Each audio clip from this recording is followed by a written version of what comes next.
Dr. B. Mungekar. Sir, thank you very much for allowing me to speak on this important historical bill.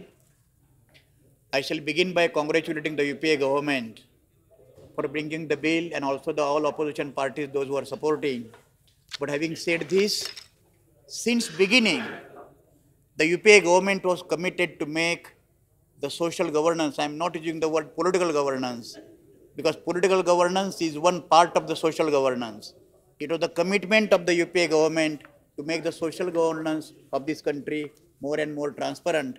And that began with the historical legislation, which is rather much more historical than this, that was Right to Information Act. To the best of my knowledge, no such legislation prevailed because most of the European countries, without such legal provision, they have made their governance transparent. Sir, I strongly support the bill and I was privileged to work on this committee initially. But I would like to remind the members of the August House what Dr. Ambedkar said in the Constituent Assembly. He said, if tomorrow something goes wrong in the Constitution, please don't blame the Constitution. Blame those who will be implementing the Constitution.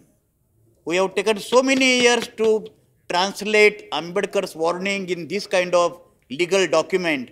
This shows that corruption has become the way of life in the country.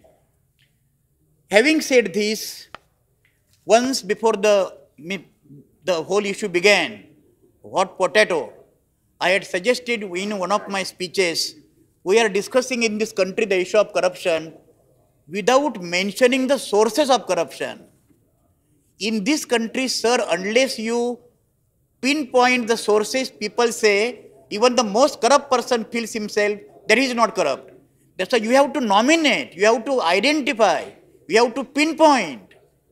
Now, basically, according to me, I will suggest, I would advise my friends not to consider this a political speech because I am late joiner in politics. The entire political class in the country, irrespective of partisan politics, must introduce itself, introspect, to what extent we are responsible. Our policies, our programs, our implementation, our logistics, this is extremely important according to me because this is one of the most important sources and immediately connected is the long pending electoral reforms. Second is bureaucracy. Sir, bureaucracy cannot be exempted because politicians or political class in the bureaucracy, unless there is some sort of nexus, and I again repeat to be on the record, when I refer to the political class, I do not mean a particular political party. In this country, the source of corruption basically is the absence of the rule of law. No other country in the world, white people of the Europe, they were successful in implementing democracy, not because they are intrinsically superior to Asian people, but they have accepted transparency and they accepted rule of law. Bureaucracy, for example. Third is corporate sector. When we were having public sector were the commanding heights of the economy and contributing significantly, people were talking about that public sector en bloc, lock, stock, corrupt. During last 20 years, we are finding the private sector, which was supposed to be the forerunner of the economic growth, and I compliment them, but then corruption also rampant so far the private corporate sector is concerned. Sir, next is the judiciary.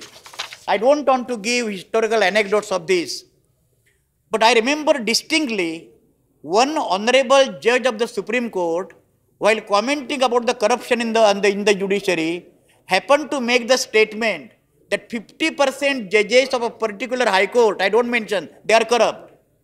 Sir, even the commonest possible man and woman in the country, those who are illiterate, those who don't understand democracy, don't understand judiciary, they also ultimately say, "मैं court में तुमको लेके जाऊंगा." This means that judiciary is the last forte to which people are looking for, and according to judiciary itself, which is not immune from corruption. Sir, second point is that we are talking about the non-implementation of the schemes. Now, I appreciate this bill.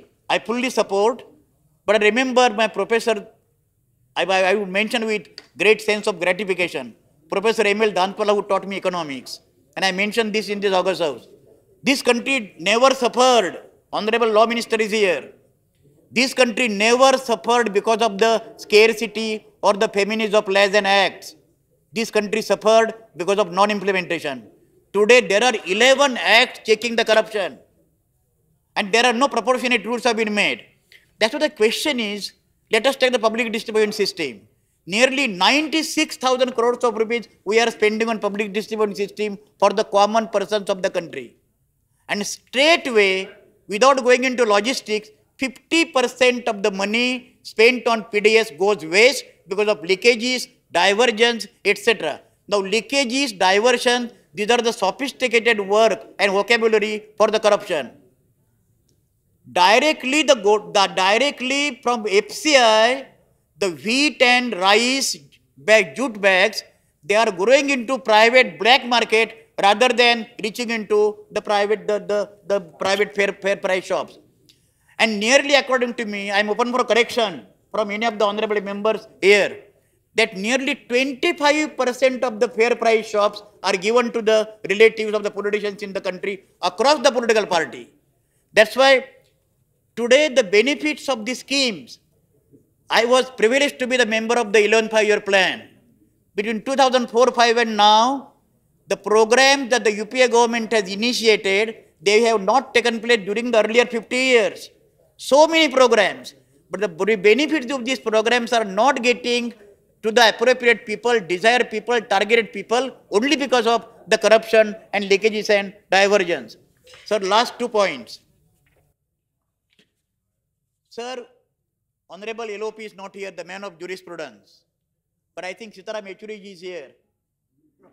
Sir, basically, here was somewhere, okay? I thought that you were there. Sir, basically, you are my affectionate, that's why. No, that's okay. So you have crossed the floor. No, because See, Yechuriji has come to this side. He's. But you have to take my permission for He'll that. be here only.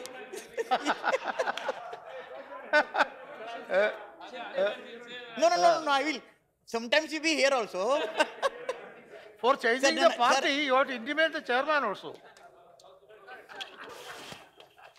Sir, I will make, sir, please be kind enough, as usual. I will make only 2 comments. And this August House for submission. Sir, there are 2 dimensions of law. One is legal dimension, and second is moral dimension. Society or instruments of the society makes the law, but that is the legal enactment. It does not lead anywhere. For example, we are bringing the legislation giving 33% of seats to the women in the elections. During these 4 states elections had taken place, how many political parties have given more than 5% representation to the women? Have we got any moral right to talk about the women's empowerment? I am not talking of any particular political party. I am referring to Dr. Lohia and what is the difference between Ukti and the Kruti. That's why the question is, what we are discussing today is the legal dimension of the Lokpal bill. But law is necessary condition of the social governance. It is not the sufficient condition. And the sufficient condition is moral dimension of the legislation. Unless this society accepts that corruption is immoral, corruption is unacceptable, corruption hits the poor persons more, corruption is again the disadvantaged sections, and corruption essentially is done by the elite people, those who are having the levers of power. Again, across levers of power doesn't mean the ruling political party. Becoming chairman of the Satyadhara and Mahapuja also is the source of power, because he or she decides how to spend the money. That's why unless the society accepts this moral dimension of law, I do not think law will take further.